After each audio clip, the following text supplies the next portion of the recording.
বড়া দাও বড়া দাও। খাবো তো। হ্যাঁ দাঁড়ায় না। ও ভাত থেকে এমন গন্ধ যাচ্ছে। কি ভাত গন্ধ ছাড়ছে? গরম না দিয়েছি একটা ভাতের খুব সুন্দর গন্ধ ছাড়ে না গরম ভাতে, সেটাই গন্ধ ছাড়ছে। ও নাকে তো হাড়ে গন্ধই যাবে না। আর আজকে কি হয়েছে জানিস? কি হয়েছে? সকালবেলা উঠে বেশ ভালোভাবে রান্না মানে সবজি টবজি কেটে রান্না করছি। রান্না করতে করতে যখন ডিমের কারিটা করছি, হ্যাঁ তিনটে তোর আমার ভাই, তখন হঠাৎ মনে পড়েছে কি? মানে কালকে ভেবে শুয়েছি যে আজ আলু ভাতে ভাত করবো, যাই হোক একটা করবো, আমার আলাদা শরীর রাখবো, কিন্তু হ্যাঁ। সব ঠেকানি হয়ে গেছে। এত রান্না করেছি, সব তোদের ভাই বুঝে খেতে হবে। কেন?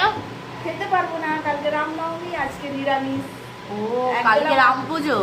এবেলা ভেবেছিলাম ভাত খাবো না, তো খাবোই না ভাত আজকে। আর এবেলা ওবেলা খাবো এক মুঠো ভাত। এটা কিসের বড়া? এটা হচ্ছে ছোলার ডালের বড়া বন্ধুরা।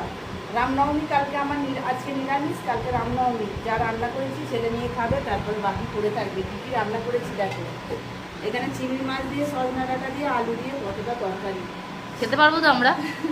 আর এখানে ওই যে ছোলার ডালের বড়া করেছি, পেঁয়াজ দিয়ে কাঁচা লঙ্কা দিয়ে বেটে, আর হচ্ছে ডিমের ডিম ঝাল করেছি। ভাই তুই এখন ভাত খেয়ে নে, আবার দুপুরবেলা ভাত খাবি? না না, ও একবারই ভাত খায়, একবারে বেশি খেতে পারে না। আর তোকে টিফিনে দিয়ে দিচ্ছি। হ্যাঁ। দুটো ডিম ডিম কে খাবি? ও বলছে ওকে দিয়ে দাও। ঠিক আছে, তাই হবে।